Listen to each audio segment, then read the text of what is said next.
इन्नल हम्दुलिल्लाह नहमदुहु व नस्तईनुहु व नस्तगफिरुह व नअऊज़ु बिल्लाहि मिन शुरूरि अनफुसिना व मिन सय्यिआति अअमालिना मन यहदिहिल्लाहु फला मुदिल्ल लहु व मन युद्लिल्हु फला हादिय लहु व नशहदु अन ला इलाहा इल्लल्लाहु वहदहु ला शरीका लहु व अशहदु अन्न मुहम्मदन अब्दुहु व रसूलुहु अम्मा बअदु फ़इन्न खैरल हदीस किताबुल्लाह व खैरल हदी हदी मुहम्मदिन सल्लल्लाहु अलैहि वसल्लम व शर्रल उमूरि मुहदसातुहा व कुल्लु मुहदसतिन बिदअह व कुल्लु बिदअतिन ज़लालह व कुल्लु ज़लालतिन फिन्नार। अऊज़ु बिल्लाहि मिनश शैतानिर रजीम। इन्नल्लाह यअमुरु बिल अदलि वल इहसान व इताइ दिल क़ुरबा व यनहा अनिल फ़हशाइ वल मुनकर वल बग़य। व क़ाल अन्नबी सल्लल्लाहु अलैहि वसल्लम इज़ा लम तस्तही फ़स्नअ मा शिअत। रवाहुल बुखारी।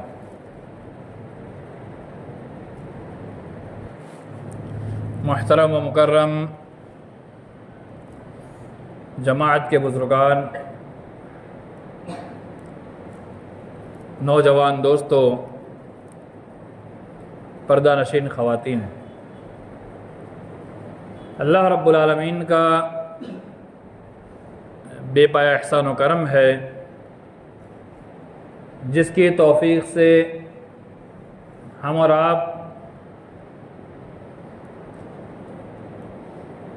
यहाँ जमा हुए हैं।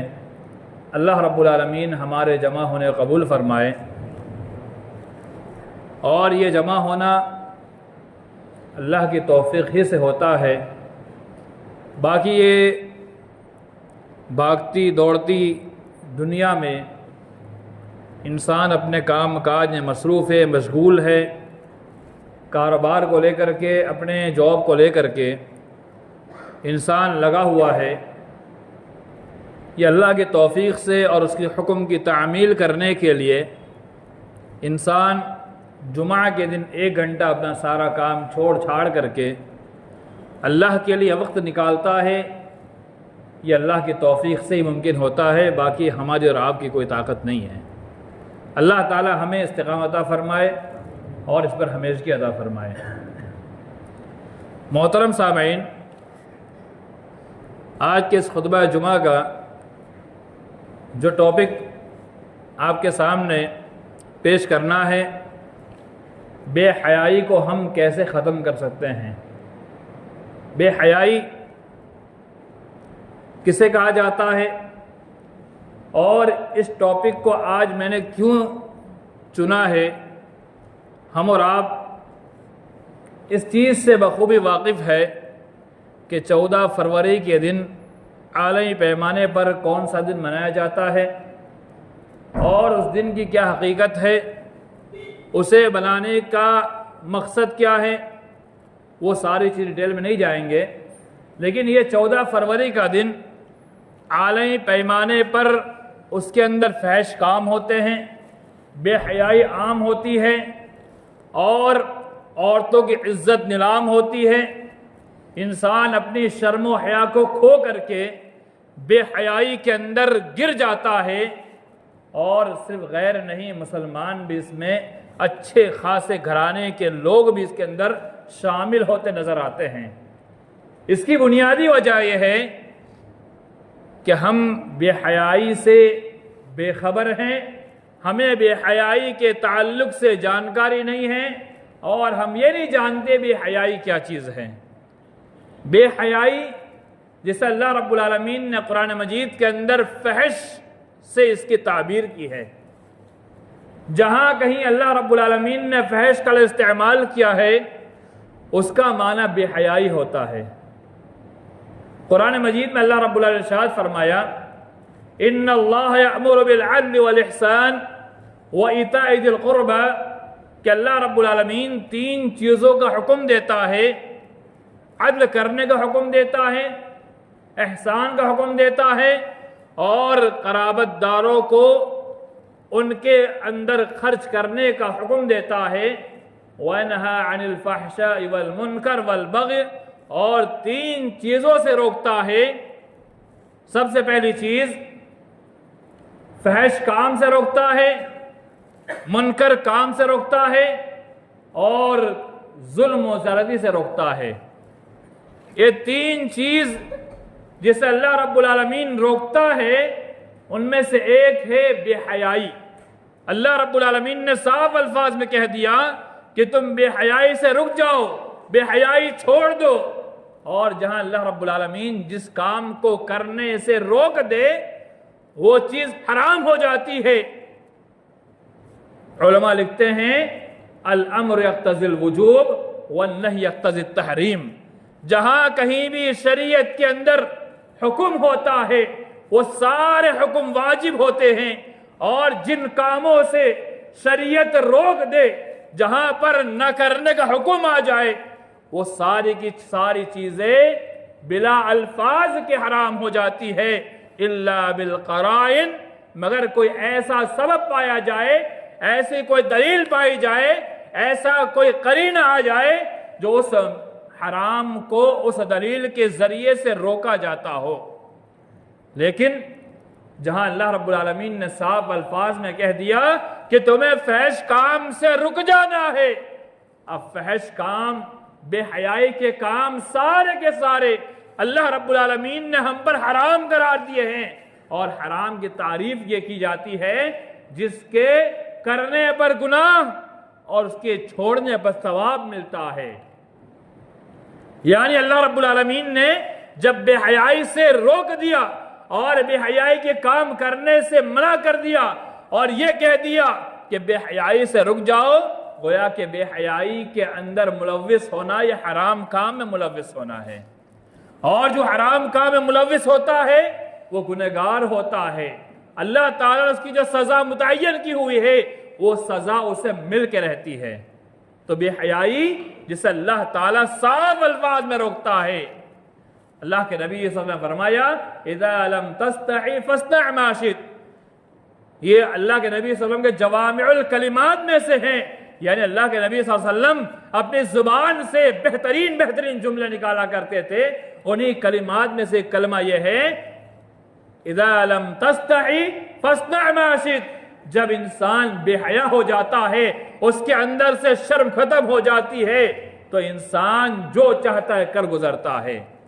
यानी बेहयाई इतनी बुरी चीज है, जब इंसान में दाखिल हो जाए तो इंसान इस दुनिया के अंदर हलाल और हराम की तमीज करना छोड़ देता है। इंसान में बेहयाई दाखिल हो जाए तो इंसान सही गलत की तमीज भूल जाता है। जब इंसान में बेहयाई दाखिल हो जाती है तो इंसान अपनी माँ को माँ नहीं समझ पाता, बल्कि उसके साथ भी जिना जैसे बुरे काम में मुलव्विस हो जाता है। ये खुल्लम खुल्ली मिसालें आप देख सकते हैं, ये कोई छुपी चीज नहीं होती है। यहां तक कि अगर हम न्यूज उठाकर देखें, एक बाप अपनी बेटी के साथ भी फहश काम में मुब्तला हो जाता है। ये कब होता है? इज़ा लम तस्तही फस्ना' मा शि'त। अल्लाह के नबी सल्लल्लाहु अलैहि वसल्लम फरमाए, बुखारी की रिवायत है, जब इंसान बेहया हो जाता है, उसके अंदर शर्म और हया खत्म हो जाती है, तो इंसान सारे वो काम कर गुजरता है जिसे माशरा बुरा समझता है, जिसे माशरे में बुरा समझा जाता है, वो सारे काम कर गुजरता है।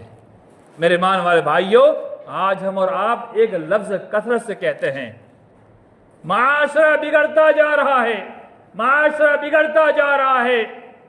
माशरा बिगड़ रहा है ये तो हम और आप समझ सकते हैं, लेकिन जो माशरा बिगड़ रहा है उसी माशरे का एक हिस्सा हम और आप भी तो है। वही माशरा पहले भी था, आज भी है। वही वक्त पहले था, आज भी है। वही याम पहले भी था, आज भी है। वही साल पहले भी थे, आज भी है। तब्दील कौन हुआ? इंसान बदले, इंसान बदले। पहले हमारे बाप दादा थे, उनका इंतकाल हुआ, हम पैदा हुए, और आज के दौर में हम जिंदा है। हम कहते हैं पहले माशरा अच्छा था, अब बिगड़ गया। तो उसी माशरे के अंदर हम और आप जी रहे हैं। गोया मालूम हुआ कि माशरा बिगड़ गया यानी हम खुद भी बिगड़ गए हैं। अब हमें माशरे को सुधारना है, तो जब तक हम खुद ना सुधर जाए, अल्लाह की कसम हम माशरे को सुधार नहीं सकते हैं। कोई ये सोचता है कि माशरा सुधर जाए तो उसे खुद सुधरना पड़ेगा। हर इंसान ये हद कर ले, हर इंसान ये सोच ले, मैं सुधर जाऊं, मैं अपनी इस्लाह कर लूं, मैं सीधे रास्ते पर आ जाऊं।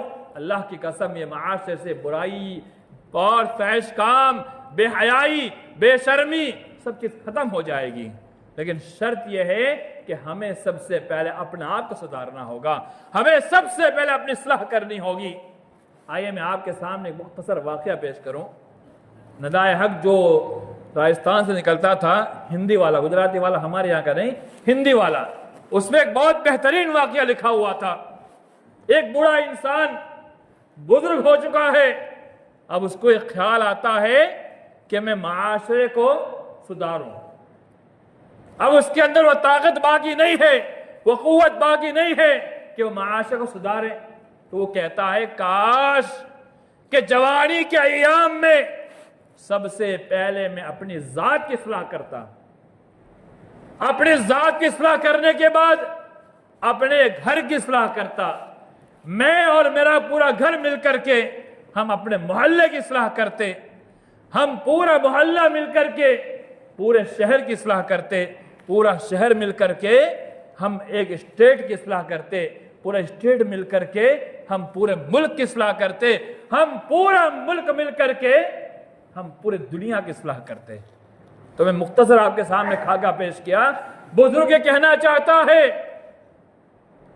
कि अगर हर इंसान अपनी इस्लाह शुरू कर दे तो इस्लाह अपने आप हो जाएगी। बेहयाई खत्म करने पर आ जाए तो बेहयाई अपने आप खत्म हो जाएगी। हमें अपनी जुबान से कहने की जरूरत नहीं पड़ेगी। ये बेहयाई, इसको हम कैसे रोक सकते हैं, कैसे खत्म कर सकते हैं? ये बेहयाई फैलती जा रही है, इसे खत्म करने के जराए भी तो होते हैं।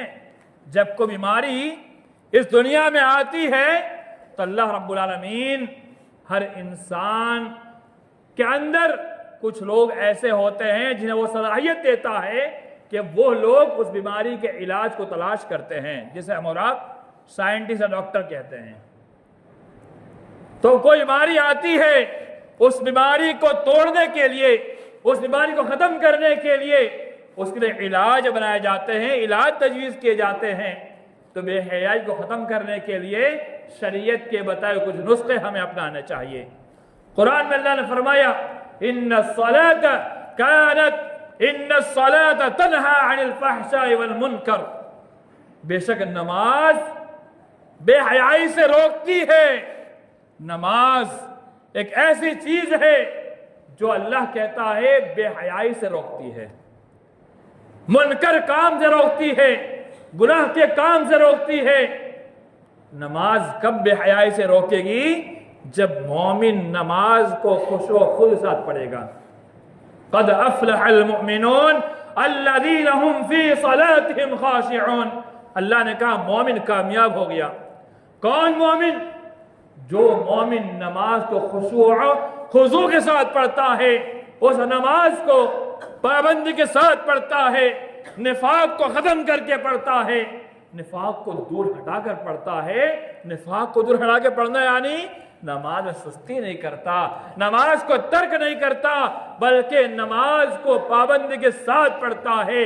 कैसी परेशानी क्यों ना आ जाए, चाहे कैसे भी हालात क्यों ना आ जाए, ठंडी हो, गर्मी हो, बारिश हो, किसी भी वक्त वो मोमिन नमाज को तर्क नहीं करता। ऐसा मोमिन जो नमाज के जरिए से बेहयाई से बच जाता है और बेहयाई उससे दूर हो जाती है, बेहयाई उससे खत्म हो जाती है। लेकिन शर्त यह है कि नमाज को पाबंदी से पढ़ा जाए, ऐसे पढ़ा जाए जैसे अल्लाह ताला ने हमसे तलब की हुई है। तो नमाज को पाबंदी से पढ़ना शुरू कर दीजिए, इंशाअल्लाह बेहयाई अपना आप खत्म होती चली जाएगी, बेहयाई अपना आप खत्म हो जाएगी। अगर मुसलमान 5 वक्त नमाजी बन जाए, अल्लाह की कसम उस माशरे के अंदर से बेहयाई ख़त्म होना अपने आप शुरू हो जाएगी। बेहयाई ख़त्म करने का एक बड़ा ज़रिया, जैसे अल्लाह रब्बुल आलमीन ने कुरान करीम में इरशाद फरमाया, कुल लिल मुमिनीन यग़ुज़्ज़ू मिन अब्सारिहिम, हे नबी सल्लल्लाहु आप कह दीजिए, मोमिन मर्दों से कह दीजिए, यग़ुज़्ज़ू मिन अब्सारिहिम, वो अपनी निगाहों को झुकाए रखे, अपनी निगाहों को नीची रखे, वहफ़ज़ू फ़ुरूजहुम, और वो अपने शर्मगाह की हिफाजत करें। अल्लाह की तरफ से हुक्म है। अल्लाह ने कहा कि मोमिनों से आप कह दीजिए, यहां पर किसी आम इंसान से नहीं, अल्लाह ने मोमिन को मुखातब किया और कहा, ऐ नबी सल्लल्लाहु अलैहि वसल्लम आप कहिए कि मोमिन मर्द अपनी निगाहों को झुकाए रखे, नीची रखे, अपने निगाहों को गैर महरम औरत पर टिकटिकी बनाकर न डालें। आज हमारे माशरे में होता क्या है, जवानी का मरहला होता है ना, बहुत बेहतरीन मरहला होता है, और ये जवानी का मरहला इंसान को बुराइयों पर उभारता है। जवानी के मरहला, जिस मरहले के अंदर इंसान सोचता है चलो कुछ फहश कर भी लेंगे, बेहयाई के काम कर भी लेंगे तो क्या चला जाएगा। अल्लाह कहता है मोमिनों से अपनी निगाहों को नीची रखो, निगाह झुका के रखो, गैर महरम औरत पर अपनी निगाहों को मत डालो। कोई बहन, हमारी मुस्लिम बहन हो या गैर मुस्लिम बहन हो, अगर कोई गैर महरम लड़की, गैर महरम औरत गुजर रही है, हमारी नजर से उसे तकलीफ ना पहुंचे। अल्लाह का हुक्म है ना, नजर नीची रखो। और अल्लाह ने यह भी हुक्म दिया, सिर्फ नजर नीची मत रखो, बल्कि यह भी कहा कि अपनी शर्मगाह की हिफाजत भी करो। शर्मगाह की हिफाजत के लिए सबसे बेहतरीन जरिया अपनी निगाहों को झुका दो। और शर्मगाह की हिफाजत का एक सबसे बड़ा जरिया अल्लाह के नबी सल्लल्लाहु अलैहि वसल्लम ने फरमाया शादी है। या मअशर अश-शबाब मन इस्तताअ मिनकुमुल बाअ फल्यतज़व्वज। बेहयाई को खत्म करने का एक जरिया शादी है। अल्लाह के नबी सल्लल्लाहु अलैहि वसल्लम ने फरमाया, या मअशर अश-शबाब, ऐ जवानों की जमात, एक दो जवान नहीं बल्कि बुलूगत के बाद, अब गवर्नमेंट रूल्स के हिसाब से 22 साल हम गिनते हैं। 22 साल का लड़का हो जाए और लड़की 18 साल के ऊपर हो जाए तो हमारी और आपकी जिम्मेदारी बनती है कि शादी कर ले। एक बाप जब बेटी जवान हो जाए, उसकी उम्र हो जाए, उसकी शादी करा दे। जवान मर्द उसकी उम्र हो जाए, उसकी जिम्मेदारी बनती है वो शादी कर ले। अल्लाह के नबी सल्लल्लाहु अलैहि वसल्लम का हुक्म है, या मअशर शबाब मन इस्तताअ मिनकुमुल बाअ फल्यतज़व्वज। जब उसके पास सारे इंतजामात हो जाए, क्या इंतजामात में क्या क्या आएगा ये भी समझना जरूरी है। इंतजामात हमारे और आपकी सोच के मुताबिक नहीं। हमारे और आपकी सोच ये है कि लाख रुपया इनकम हो, हमारे और आपकी सोच ये है बड़ा बंगला हो, बड़ी गाड़ी हो और खिलाने के लिए बहुत सारा पैसा हो। नहीं, ये नहीं, बल्कि एक जवान शादी करने के बाद अपनी बीवी को कपड़ा पहना सके, उसको खिला सके, पिला सके और उसको एक कमरे में रख सके और उसकी जरूरियात, रोजमर्रा की जरूरियात है, उतनी जरूरियात पूरी कर सके। उस जवान को चाहिए कि वो शादी कर ले। अगर हम और आप इस प्लानिंग में बैठे हुए हैं कि हमारे पास करोड़ों का बंगला आ जाएगा, हमारी सैलरी लाख रुपया हो जाएगी, हमारा कारोबार सेटल हो जाएगा, तब शादी करेंगे, अल्लाह की कसम ये माशरा तब तक बिगड़ता रहेगा, ये माशरा तब तक बिगड़ता रहेगा।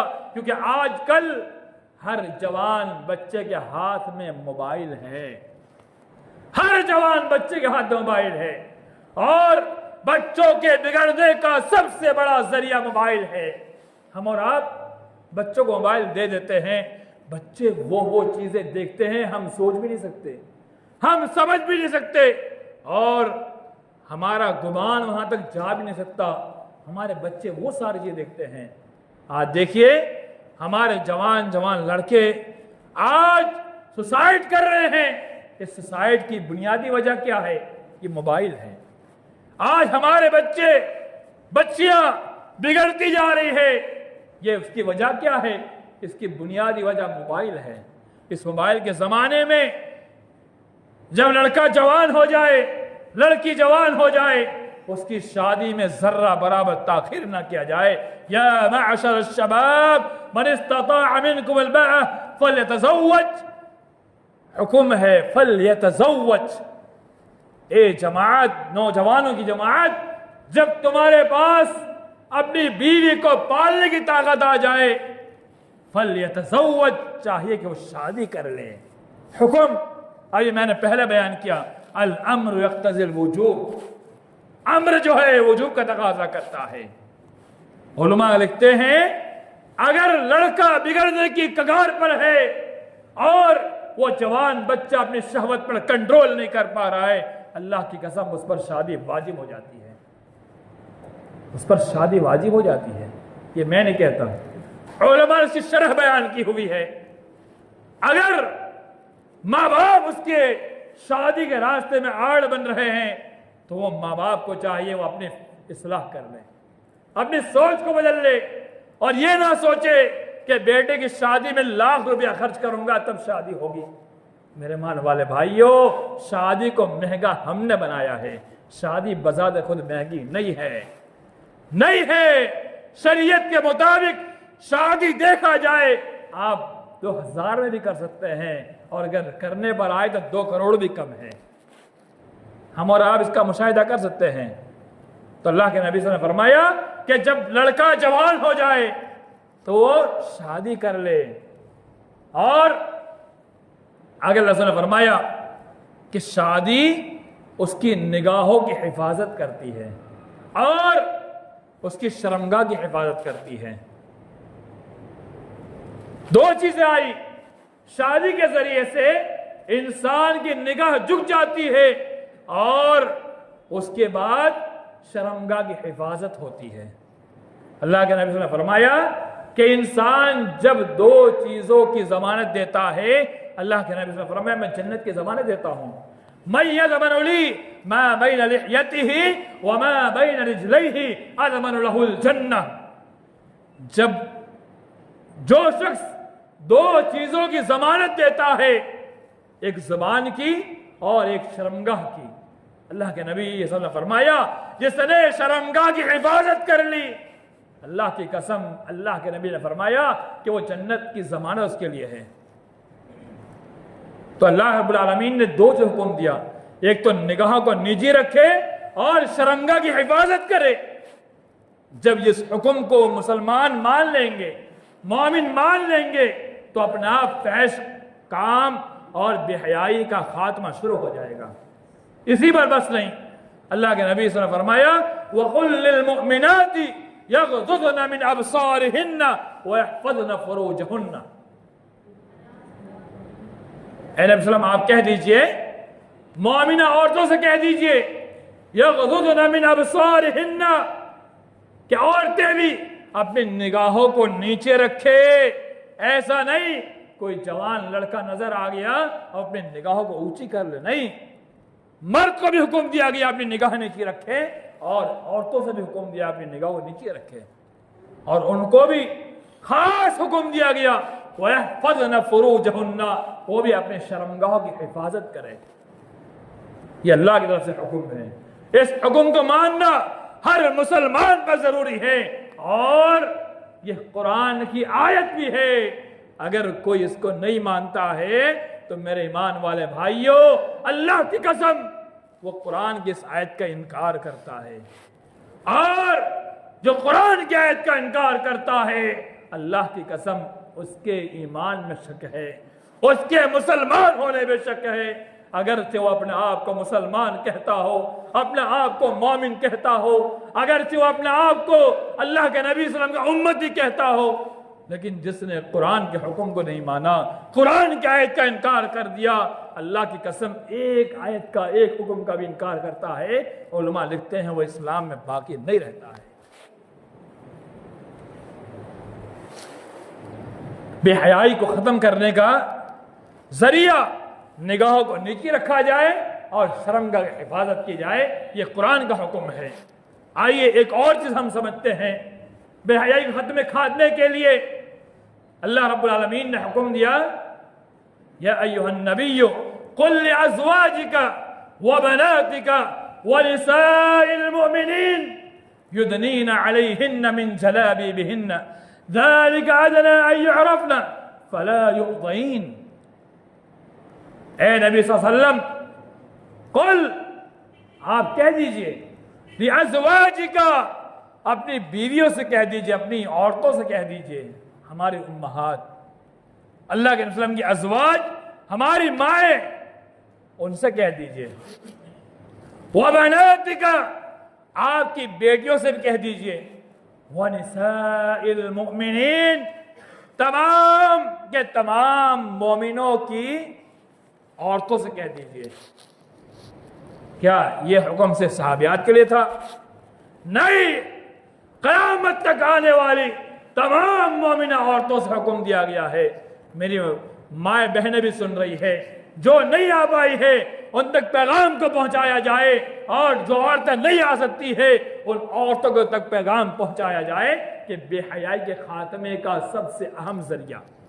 और अल्लाह रब्बुल आलमीन ने किन औरतों को पाकबाज कहा है और किन औरतों को बेहतरीन औरत कहा है, इसका ही पैगाम इसी आयत के अंदर है।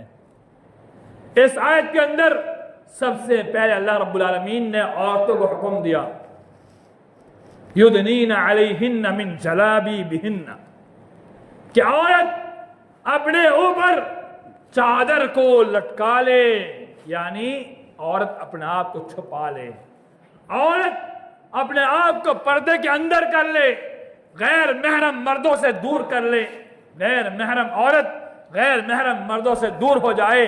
और हदीस के अंदर आता है कि मर्द और औरत का इख्तिलात जहां होता है वहां तीसरा शैतान होता है, और ये शैतान कभी नहीं चाहता कि माशरा अच्छा हो, शैतान कभी नहीं चाहता बेहयाई खत्म हो। शैतान तो हमेशा चाहता है कि बेहयाई को आम किया जाए, फहश काम को आम किया जाए, गुनाह के कामों को आम किया जाए। अल्लाह ने हुक्म किसको दिया? पहले अल्लाह के नबी सल्लल्लाहु अलैहि वसल्लम की बीवियों से, बेटियों को और तमाम के तमाम मोमिना औरतों से हुक्म दिया गया कि वो अपने ऊपर चादर को लटका ले, यानी वो पर्दे के अंदर आ जाए, खुले आम न घूमे। वक़रना फी बुयूतिकुन्ना वला तबर्रजना तबर्रुजल जाहिलियतिल ऊला, ये भी अल्लाह ने कह दिया वक़रना फी बुयूतिकुन्ना, कि औरत अपने घर को लाजिम पकड़े, यानी वो ज्यादा घर में रहे, लेकिन जरूरत के तहत अगर बाहर निकलना पड़ जाए, वला तबर्रजना तबर्रुजल जाहिलियतिल ऊला, ज़माने जहलती औरत जैसे निकला करती थी बना श्रृंगार करके बेपर्दे के अंदर, या ऐसे ही अपने जिस्म की नुमाइश करते हुए जैसे निकलती थी, ऐसे हमारी माए बहन ना निकले। ये कुरान का हुक्म है। जब औरतें बेपर्दा बाहर निकलती हैं तो बेहयाई फैल जाती है। जब औरतें अपने दायरे को भूल जाती है तो बेशर्मी बेहयाई वहां से शुरू हो जाती है। तो कुरान का ये हुक्म है, युदनीना अलैहिन्ना मिन जलाबिबिहिन्ना।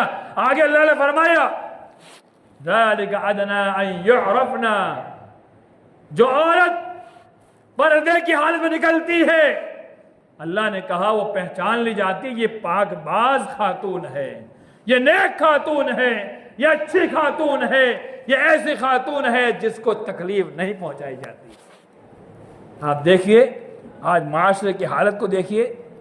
हमारे और आपके माशरे के अंदर आम तौर पर आज हम और आप न्यूज देखते हैं कि फलां की लड़की को फलां का फला लेकर निकल लिया। ये क्यों होता है, किस लिए होता है? इसकी चंद बुनियादी वजूहात हैं। वजूहात ये है कि माँ बाप जो है उनको इतनी आज़ादी देते हैं कि वो बेटी, हमारी बेटी, वो अपना क्राइटेरिया भूल जाती है और उसे शरीयत से हम रोशनास नहीं कराते हैं और उसे ये नहीं बताते कि तुम्हारा दायरा क्या है। तुम बाहर निकल रही हो तो तुम्हें कैसे निकलना चाहिए, किस हालत में निकलना चाहिए, किस अंदाज में निकलना चाहिए। हम ये सारी चीजें भूल जाते हैं। जब हम ये सारी चीजें भूल जाते हैं तो ऐसा होता है कि हमारी माँ बहनों को, हमारी बेटियों को, जो हमारी जवान बेटियां हैं, उन्हें गैर उन पर नजर डाल करके उनको छेड़खानी करेंगे और जो जरा अपनाने होंगे अपनाएंगे। इसलिए अल्लाह ने कहा युरफना, वो औरत पहचान ली जाती है कि औरत पाकबाज है, नेक खातून है। फला युज़ैन, अल्लाह ने यह भी कहा ऐसी औरत तकलीफ नहीं दी जाती, ऐसी औरत कभी परेशान नहीं की जाती है। जब हम इस्लाम को भूल करके, शरीयत के कानून को भूल करके अपनी मनमानी तौर पर जब हमारी बहन बेटियां बाहर निकल जाती है, अल्लाह की कसम वहीं से बेहयाई फैलना शुरू हो जाता है। तो हमारे आपकी जिम्मेदारी बनती है कि औरतें खुद अपने आप को बचाएं और हमारे आपकी जिम्मेदारी बनती है हम भी अपनी बहन बेटियों को बचाने की कोशिश करें। बेहयाई को रोकने का सबसे बड़ा जरिया शरीयत ने बताया है, वो ये है मुरू औलादकुम बिस्सलाह वहुम अबनाउ सब'i सिनीन। जब बच्चा 7 साल का हो जाए उसे नमाज का हुक्म दो। वदरिबूहुम 10 सिनीन, जब 10 साल का हो जाए मार के नमाज पढ़ाओ। और अगला हुक्म इस हदीस का है कि जब वो 10 साल का हो जाए तो उनका बिस्तर अलग कर दो, बिस्तर अलग कर दो। एक घर के अंदर भाई बहन या भाई भाई 10 साल के हो जाए बिस्तर अलग कर दिया जाए। और उलमा लिखते हैं भाई और बहन का खास तौर पर, भाई और बहन का खास तौर पर जब 10 साल के हो जाए उनका बिस्तर अलग लगाया जाएगा। एक बिस्तर पर भाई सोएगा तो उससे थोड़ा हट करके दूसरे बिस्तर पर बहन सोएगी। और बहन बहन का भी, 2 बेटियां हैं, दोनों बहन बहन हैं, 10 साल के बाद उनका बिस्तर भी अलग कर दिया जाए। और 2 भाई हैं, हमारे 2 बेटे हैं, 10 साल के हो जाए उनका बिस्तर अलग कर दिया जाए। ये रिवायत बिल्कुल तिरमिज़ी शरीफ की सही रिवायत है। 10 साल की उम्र को पहुंच जाए बच्चों का बिस्तर अलग कर दिया जाए। अब आप और हम और आप अपने बच्चों को 10 साल की उम्र के बाद एक बिस्तर पे एक साथ नहीं सुला सकते। आज तो होता क्या है, जहां माँ बाप सो रहे हैं वहीं बच्चा भी सो रहा है। बच्चा बड़ा हो चुका है लेकिन माँ बाप उसको अपने पास सुलाते हैं। तो माँ बाप के जो तन्हाई के मामला होते हैं, बच्चे इतने होशियार हो चुके हैं, वो अपने निगाहों से देख करके वो भी उसी काम को करने की कोशिश करते हैं। पहला काम, माँ बाप जब 10 साल का बच्चा हो जाए तो अपने बिस्तर से भी, अपने रूम से भी अलग करने की कोशिश करें। और जब 10 साल का बच्चा हो जाए तो भाई भाई को, बहन बहन को, या भाई बहन जो भी हो, सबका बिस्तर अलग कर दिया जाए। जब शरीयत ने तालीम दी है, इस तालीम के पीछे कई वजूहात हो सकते हैं। शरीयत ये तालीम देना चाहती है कि जब बच्चा 10 साल का हो जाए तो उसके अंदर वो हिजान जो होती है, वो हिजान उभरना शुरू होती है। जब एक बिस्तर पर 2 जिस्म हो तो बेहयाई वहीं से फैलना शुरू हो सकती है। तो हमारी शरीयत ने इतना एहतमाम किया है। और यहां तक शरीयत ने एहतमाम किया, अलहन्नुल मौत, देवर मौत है, देवर मौत है। अल्लाह की कसम, देवर मौत है। क्या माना देवर मौत है? एक घर के अंदर 2-3 भाई रह रहे हैं और किसी एक भाई की शादी हो जाती है, उस छोटे भाइयों के साथ भाभी का मामला एकदम ऐसा होता है गहरा रिश्ता जैसे हो जाए। अल्लाह के नबी सल्लल्लाहु अलैहि वसल्लम फरमाया अलहन्नुल मौत। हम और आप आए दिन वाक़या सुनते हैं कि भाभी और देवर के दरमियान ताल्लुकात खराब होते नजर आते हैं, उनके मामला खराब होते नजर आते हैं। यह उसलिए होता है कि शरीयत की तालीम को छोड़ करके हमने बेहयाई को दावत दी हुई है। शरीयत ने कह दिया अलहन्नुल मौत, देवर मौत है, देवर मौत है। देवर जेठ दोनों इसमें आ जाते हैं। उम्मीद तौर पर ऐसा होता है कि जेठ को ये नहीं समझते हैं कि वो मौत है, दोनों इसके अंदर आ गए, चाहे वो जेठ हो या देवर हो, दोनों मौत है उसके लिए। मौत यानी उसके लिए मौत जैसे कभी भी आ सकती है, वैसे ऐसी गंदी हरकतें कभी भी हो सकती है। जब बेतकल्लुफी बढ़ जाती है, हंसी मजाक शुरू हो जाता है, तो वहीं से बेहयाई का रास्ता खुल लगता है। गुदगुदी से लेकर के हर काम उस वक्त इंसान कर जाता है। इसलिए शरीयत ने पैगाम दिया कि वो आपके लिए मौत है, यानी वह आप पर हमेशा के लिए हराम है, वो आपके लिए गैर महरम है, आप कभी उसके साथ उठना बैठना नहीं कर सकते। अब यह मसला भी उमूमी तौर पर आता है कि एक घर के अंदर 3 भाई है, तीनों की शादी हो चुकी है, अब रहने के लिए कोई इंतजाम नहीं है, तो क्या करें? किचन एक है, सब कुछ एक है। मेरे मान वाले भाइयों, अगर हम और आप चाहें तो एक घर के अंदर भी शरीयत के तालीम के मुताबिक हम रह सकते हैं। जो शरीयत ने तरीका बताया है कि औरत को पर्दे का हुक्म दे दिया, अब वो अपने कमरे से बाहर निकले तो या तो वो अपने ऊपर पर्दा ढाक ले, या ऐसे जराए हो कि वो निकल सकती है, रास्ते बनाए गए हो तो वो निकल जाए, लेकिन एक गैर महरम मर्द, एक गैर महरम औरत कभी भी एक साथ नहीं रह सकते हैं। भाभी, देवर, भाभी, जेठ हमेशा पर्दा रहेगा, कभी भी उसके साथ आप और हम या कोई भी हो, उसके साथ कभी भी हम बेपर्दगी की हालत में नहीं मिल सकते। जब हमने ऐसे रहना शुरू कर दिया, अल्लाह की कसम बेहयाई वहीं से शुरू हो जाती है। और हम और आप अगर ये चाहते हैं कि बेहयाई खत्म करें, तो हम और आप कभी बेहयाई खत्म नहीं कर सकते हैं। तो हमारे आपकी जिम्मेदारी बनती है अपने घर के निज़ाम को भी संभालें, सुधारें, अच्छा बनाए। यहीं तक बस नहीं, बल्कि हमारे माशरे के अंदर अमूमी तौर पर देखा जाता है, चचेरे भाई, चचेरी बहनें, मामू के लड़के, मामू की लड़कियां, फूफा के लड़के, फूफी की लड़कियां, आपस में किसी भी किस्म का कोई पर्दा और गैर महरमियत नजर नहीं आती है। कजन है, ये सोचते कजन है, कजन है, लेकिन वो हमारे लिए हमेशा गैर महरम है। अरे यहां तक के शरीयत ने तो मामी और चाची को गैर महरम कह दिया है। लड़के तो बहुत दूर की बात, मामी और चाची ये भी गैर महरम है। उनके लड़के कैसे हमारे साथ उठ बैठ सकते हैं? चाचा चाच के लड़के लड़कियां, आजकल ऐसा होता है दोनों साथ में उठना बैठना रहना, जवान होने के बाद भी साथ में खाना रहना सोना सब साथ में। मेरे मान वाले भाइयों, शरीयत ने इसकी तालीम नहीं दी है, बल्कि वो रिश्ते जो गैर महरम है, बुलूगत के बाद वो सारे रिश्ते हम पर खत्म। जिनके साथ हमारी शादी हो सकती है, हम उसके साथ उठना बैठना शुरू कर देंगे, तो वहीं से बेहयाई शुरू हो जाती है। बेहयाई खत्म करना चाहते हैं तो हमें हमारे माशरे के अंदर, हमारी सोसाइटी के अंदर, हमारे घर के अंदर ये सारी चीजों को हमें अलग करना होगा, तभी जाकर के हम बेहयाई खत्म कर पाएंगे। वरना बेहयाई बढ़ती जाएगी, बेहयाई बढ़ती जाएगी और हमारी और आपकी ताकत मान में पड़ जाएगी। हम और आप बेहयाई खत्म करना चाहेंगे, लेकिन वो बेहयाई खत्म नहीं हो पाएगी जब तक कि हम अहद मुसम्मम ना कर ले, जब तक कि हम इरादा ना बना ले कि अल्लाह के लिए हम ये सारी चीजें खत्म करके हम बेहयाई को खत्म करने के काम शुरू कर देंगे, तो इंशाअल्लाह अपने आप बेहयाई खत्म होती नजर आएगी। अगर हम ऐसा नहीं करेंगे तो बेहयाई खत्म होना ये नामुमकिनात में सब नजर आएगा।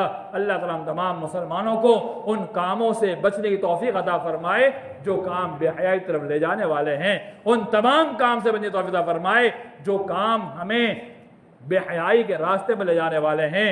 आमीन।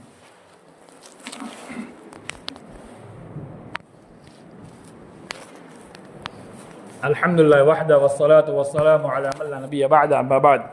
ये कुरान मजीद की आयत और एक हदीस आपके सामने पेश करे बात खत्म करता हूँ। कुरान मजीद में अल्लाह रब्बुल इरशाद फरमाया, वला तक़रबुज़ ज़िना इन्नहु कान फ़ाहिशा व साअ सबीला। तुम जिना के करीब भी मत जाओ। जिना करना बहुत दूर की बात, अल्लाह ने कहा जिना के करीब भी मत जाओ। इन्नहु कान फ़ाहिशा, कहा जिनाकारी बेहयाई है। पिछले साल की जो न्यूज रिकॉर्ड आप देखेंगे, पिछले साल 10 फरवरी से लेकर के 14 फरवरी 2024 की रिकॉर्ड जो बनाई गई है, उस रिकॉर्ड के अंदर बताया जाता है कि गुलाब से ज्यादा वो चीजें बिकी जो हमल को रोकने वाली है। अल्लाह अकबर। वो चीजें जिसके इस्तेमाल करके हमल को रोका जाता है, बता रहे गुलाब से ज्यादा वो चीजें बिकी। इससे क्या मालूम होता है कि जिना इतना आम हो चुका है, इतना आम हो चुका है कि इसे इंसान बुराई नहीं समझता है। अल्लाह कहता है वला तक़रबुज़ ज़िना, तुम जिना के करीब भी मत जाओ, ये बेहयाई है, बुरा काम है, फहश काम है। जिना के करीब ले जाने के जो ज़राए हैं वो बताकर बात खत्म करता हूं। जिना के करीब ले जाने के ज़राए, हदीस में अल्लाह के रसूल ने फरमाया, बुखारी मुस्लिम की रिवायत है। वो रिवायत क्या है? वो रिवायत के अल्फाज ये हैं कि आंख का जीना आंख से देखना है, हाथ का जीना हाथ से छूना है, जुबान का जीना जुबान से गैर महरम के साथ बात करना है या फहश बात करना है, पैर का जीना किसी गैर महरम तरफ चल के जाना है। और इंसान के दिल में ख्वाहिशात जगती है, उमंग पैदा होते हैं। उसके बाद जब ख्वाहिशात जगती है तो हदीस के अल्फाज है कि शर्मगाह उसकी तस्दीक करती है या तकजीब करती है। यानी जब इंसान जिना के करीब ले जाने के जराए में पहुंच जाता है तो आहिस्ता आहिस्ता आहिस्ता इंसान जिनाकारी कर बैठता है। मफहूम थोड़ा सा मैं वजाहत कर दूं कि जब इंसान किसी गैर महरम के साथ बात करना शुरू कर दे, चाहे वो फोन के जरिए हो या जुबान के जरिए हो, चाहे चैटिंग के जरिए से हो, जब वो बात करना शुरू करता है तो वो बात करते करते करते उसके दिल में उमंग पैदा होती है, ये तो मेरे साथ आ चुकी है, माइल हो चुकी है, क्यों ना इसके साथ जिना कर लिया जाए। जो इंसान जिना करता है ये उसकी तस्दीक करना हुआ, यानी शर्मगाह तस्दीक करती यानी जिना कर लेता है, और तकजीब करना यानी इंसान जिनाकारी से बच जाता है। तो जिना के करीब ले जाने के जराए जो है वो ये है, इंसान अपने हाथ के जरिए इसको छू करके या देख करके या बात करके या चल कर जाता है, ये जिना के करीब का जरिए है। आज देखिए मोबाइल का जमाना, आज देखिए गैर महरम लड़का गैर महरम लड़कियां रात रात भर मोबाइल से चैटिंग कर रही हैं, फेसबुक के जरिए से, इंस्टाग्राम के जरिए से या फिर दिगर जराए के जरिए से। गैर महरम मर्द गैर महरम औरत आपस में बात कर रहे हैं, चैटिंग कर रहे हैं। मेरे ईमान वाले भाइयों, इसी चीज से अल्लाह ने रोका है, वला तक़रबुज़ ज़िना। आपने सुना जिस चीज से शरीयत रोक दे वो हराम हो जाती है। शरीयत ने कहा जिना तक पहुंचाने के जितने रास्ते हैं वहां भी मत जाओ, अगर जाओगे तो गुनाह में मुलव्विस हो जाओगे। और एक बड़ा मसला पेश कर बात खत्म करता हूं, बेहयाई के फैलाने का एक बहुत बड़ा जरिया, शादी लग जाने के बाद, मंगनी कर लेने के बाद, शादी होने तक आपस में बात शुरू कर देना।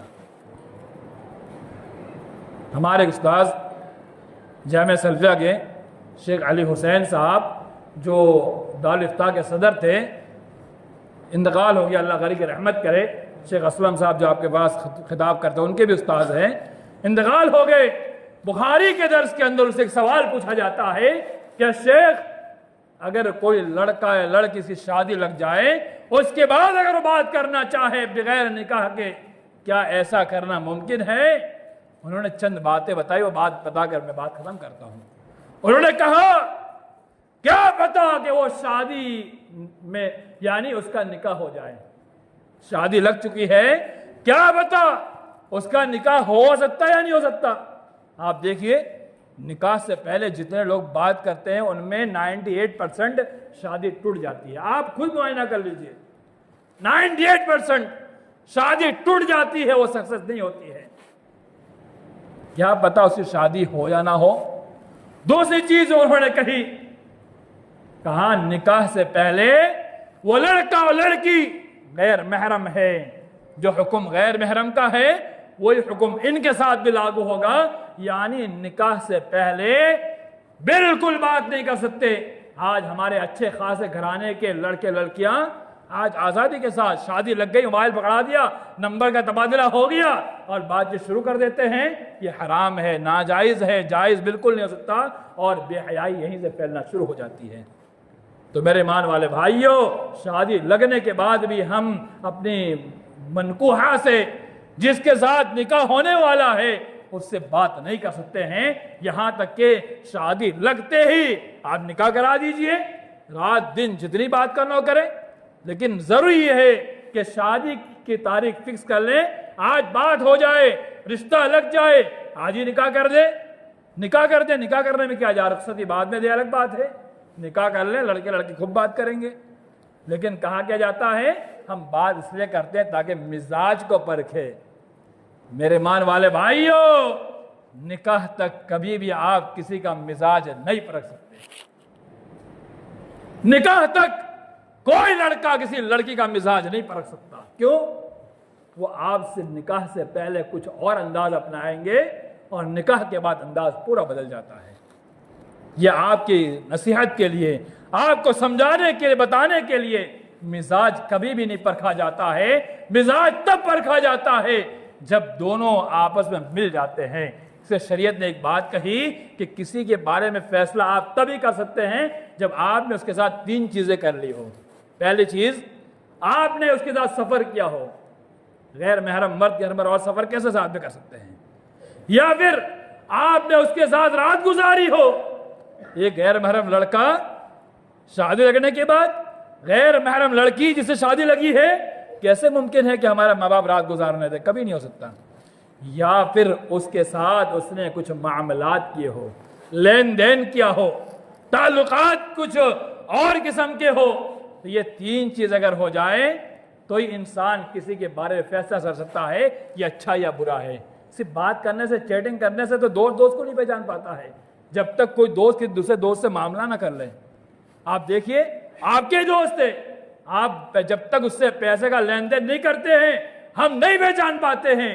जैसे ही वो हमसे पैसा मांग ले, उधार मांग ले या फिर लेन देन कर ले, वो लेके भाग जाए, फ्रॉड कर ले, तब हम समझते हैं हाँ ये तो फ्रॉड ही था। तो मैं थोड़ी लंबी वजाहत हो गई, मैं माजरत चाहता हूं।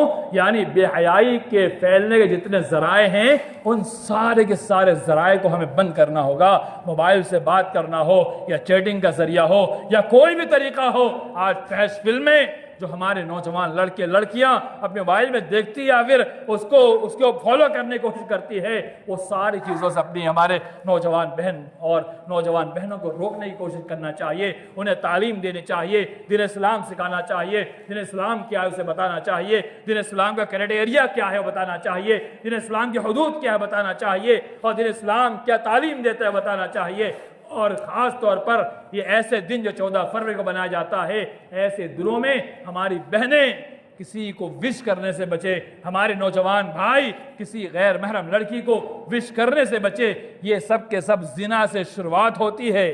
ये जो वैलेंटाइन डे इसको कहते हैं ना हम, इसकी शुरुआत जिनाकारी से होती है और आज उसको मोहब्बत का दिन मनाया जाता है। अल्लाह की कसम, ये मोहब्बत का दिन नहीं है, ये बेहयाई का दिन है, फैश काम को आम करने का दिन है, जिनाकारी को बढ़ावा देने का दिन है। और जो यूरोपियन जो होते हैं उनका तरीक़ाकार जो है, बगैर शादी के लड़का लड़की घूम सकते, जो भी चाहे कर सकते हैं, उसको बढ़ावा देने का तरीका है। हमें इसको रोकना चाहिए, ख़त्म करना चाहिए। अल्लाह ताला तमाम मुसलमानों को अपने मकासद में कामयाब अता फरमाए। अल्लाह ताला तमाम मुसलमानों को बुराइयों से बचने की तौफ़ीक़ अता फरमाए, फैश काम से रुकने की तौफ़ीक़ अता फरमाए, बुरे कामों से हमें दूर रहने की तौफ़ीक़ अता फरमाए। या अल्लाह, तो हम तमाम मुसलमानों से जो गुनाह हो गए हैं, गलतियाँ हो गई हैं, या अल्लाह जैसे भी गुनाह हुए हैं, या अल्लाह हम तेरे गुनहगार बंदे हैं, या अल्लाह तो हमारे गुनाहों को माफ़ फरमा दे और गुनाहों से बचने की तौफ़ीक़ अता फरमा।